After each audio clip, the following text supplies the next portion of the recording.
প্রিয় বন্ধুরা, আবারও আল আকসার নিচে গোপন সুড়ঙ্গ খুঁড়ে ইহুদিরা তাদের হারিয়ে যাওয়া সম্পদ খুঁজে বেড়াচ্ছে। কারণ তাদের উদ্দেশ্য বিশ্ব শাসন করা এবং দাজ্জালকে আমন্ত্রণ জানানো। ইহুদি রাব্বি বলেছে, দাজ্জাল পৃথিবীতে খুব তাড়াতাড়ি আসতে চলেছে। তার আগে আমাদের কিছু কাজ করতে হবে। তার মধ্যে একটি হলো লাল বাছুর উৎসর্গ করা এবং থার্ড টেম্পল নির্মাণ করা। তাহলে কেন তারা আল আকসার নিচে সুড়ঙ্গ তৈরি করছে? এর সাথে দাজ্জালের কি সম্পর্ক? খুবই গুরুত্বপূর্ণ তথ্য আজ আমরা দিতে চলেছি। তাই ভিডিওটি শেষ পর্যন্ত দেখে আপনার মতামত কমেন্ট বক্সে লিখুন। আসসালামু আলাইকুম প্রিয় বন্ধুরা, আশা করি আপনারা সকলেই ভালো আছেন। গত 15 ও 16 সেপ্টেম্বরের দিকে ইসরায়েলি প্রধানমন্ত্রী নেতানিয়াহু এবং আমেরিকার সেক্রেটারি অফ স্টেট মার্কো রুবিওকে একসাথে সেই সুড়ঙ্গে প্রবেশ করতে দেখা যায়। এটি কোনো সাধারণ পরিদর্শন ছিল না, বরং এটি ছিল একটি অত্যন্ত গোপনীয় আয়োজন, যেখানে সংবাদ মাধ্যমকেও প্রবেশের অনুমতি দেওয়া হয়নি। সেখানে দাঁড়িয়ে নেতানিয়াহু এমন কিছু কথা বলেন যা মুসলমানদের হৃদয়ে আঘাত হানে। তিনি অত্যন্ত দম্ভের সাথে তুরস্কের প্রেসিডেন্ট রজব তায়েব এরদোগানকে উদ্দেশ্য করে বলেন, এই শহর আমাদের, চিরকাল আমাদেরই থাকবে এবং কখনো বিভক্ত হবে না। এর মাধ্যমে তিনি গোটা বিশ্বের সামনে স্পষ্টভাবে বার্তা দেন যে জেরুজালেমের ওপর ইসরায়েলের সম্পূর্ণ নিয়ন্ত্রণ রয়েছে এবং তারা তা কখনো ছাড়বে না। সবচেয়ে গুরুত্বপূর্ণ বিষয় হলো, নেতানিয়াহু এই ঘোষণাটি দিয়েছিলেন সেই সুড়ঙ্গের ভেতরে দাঁড়িয়ে, যা আন্তর্জাতিক আইন অনুযায়ী ফিলিস্তিনের মালিকানাধীন অঞ্চলের নিচে অবস্থিত। এখন প্রশ্ন হলো, ইসরায়েল কেন এই বার্তা দেওয়ার জন্য এই বিশেষ সুড়ঙ্গটি বেছে নিল? বন্ধুরা, এটি কোনো সাধারণ সুড়ঙ্গ নয়। ইহুদিদের দাবি অনুযায়ী এই সুড়ঙ্গটি সোলাইমানের উপাসনালয়ের ঠিক সেই স্থান থেকে শুরু হয়েছে, যেখানে একসময় তাদের বিশাল উপাসনালয় ছিল। আর এই ঐতিহ্যবাহী পথটি সরাসরি মসজিদুল আকসার নিচ পর্যন্ত চলে গেছে। ইহুদি ধর্মগুরু বা রাব্বিদের মতে প্রাচীনকালে এখানে একটি বিশাল ইবাদতখানা ছিল, কিন্তু সময়ের পরিক্রমায় বিভিন্ন যুদ্ধ এবং আক্রমণে তা ধ্বংস হয়ে যায়। রোমান সহ অন্যান্য সাম্রাজ্য জেরুজালেমকে ধ্বংসস্তূপে পরিণত করে এবং যা কিছু অবশিষ্ট ছিল তা ইতিহাসের পাতায় হারিয়ে যায়। তাই ইসরায়েলের যুক্তি হলো, এই খনন কার্যের মাধ্যমে তারা একটি ঐতিহাসিক সত্যকে বিশ্বের সামনে তুলে ধরছে। অন্যদিকে ফিলিস্তিনি এবং বিশ্বের অনেক নিরপেক্ষ প্রত্নতাত্ত্বিকরা এই খনন কার্যকে একটি পরিকল্পিত রাজনৈতিক ষড়যন্ত্র হিসেবে দেখছেন। তাদের মতে এর মূল উদ্দেশ্য হল স্থানীয় ফিলিস্তিনদের দুর্বল করা এবং মসজিদুল আকসার ভিত্তি ভেতর থেকে ফাঁপা করে দেওয়া। আপনারা যদি গভীরভাবে চিন্তা করেন তাহলে বুঝবেন যে এই সুড়ঙ্গের ঠিক উপরে শতাব্দীর পর শতাব্দী ধরে সাধারণ ফিলিস্তিনিদের বাড়িঘর ও দোকানপাট ছিল। এখন যখন তাদের বাড়ির নিচে বিশাল গর্ত তৈরি করা হচ্ছে, তখন অনেক ভবনের ভিত্তি নড়বড়ে হয়ে গেছে। স্থানীয়দের অভিযোগ, এই খনন কার্য তাদের পরিবার এবং জীবিকাকে বিপদের মুখে ঠেলে দিচ্ছে। তাদের বাড়ির নিচে বাণিজ্যিক ও রাজনৈতিক উদ্দেশ্যে টানেল তৈরি করা হচ্ছে, যা ভবিষ্যতে মসজিদুল আকসার কাঠামোকে ভেতর থেকে দুর্বল করে দিতে পারে।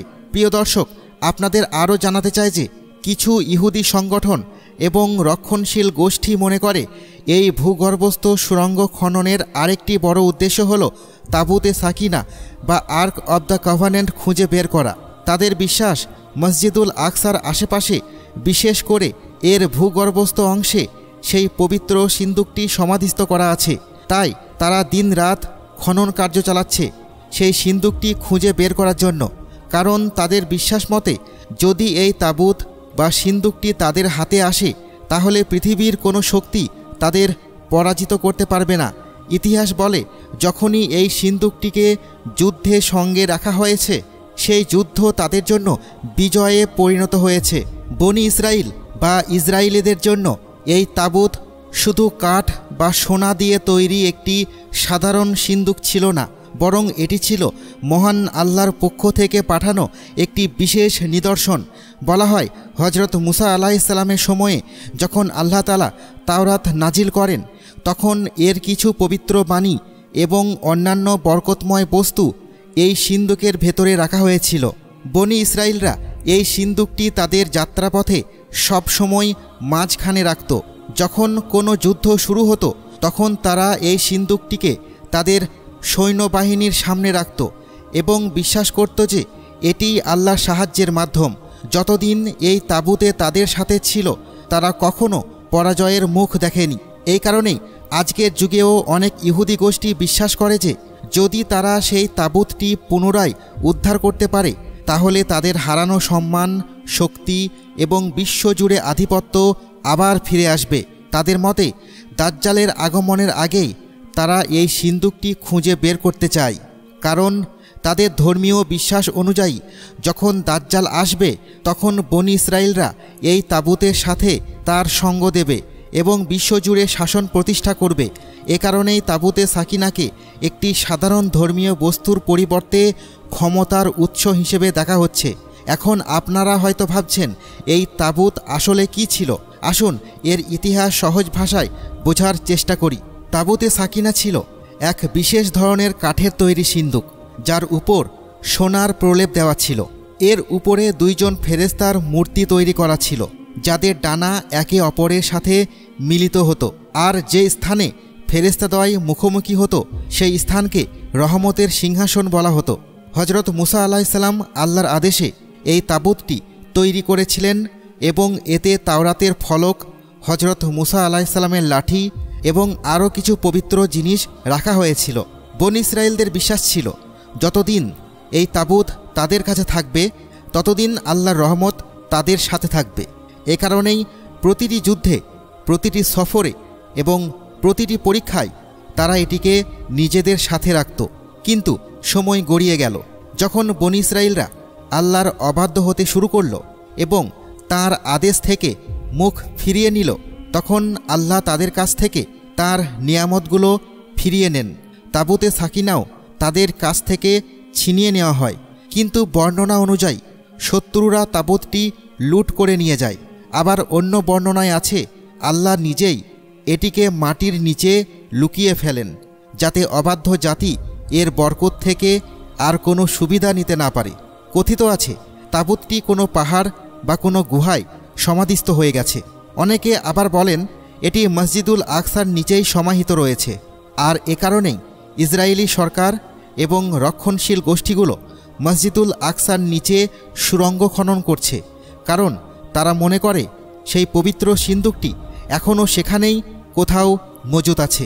বন্ধুরা, আপনারা যদি বিষয়টি লক্ষ্য করেন তাহলে বুঝতে পারবেন যে এই সুড়ঙ্গগুলোর উদ্দেশ্য শুধু প্রত্নতাত্ত্বিক নিদর্শন খোঁজা নয়, বরং এমন একটি জিনিস উদ্ধার করা যার মাধ্যমে তারা মনে করে যে গোটা বিশ্বে তাদের শাসন প্রতিষ্ঠিত হতে পারে।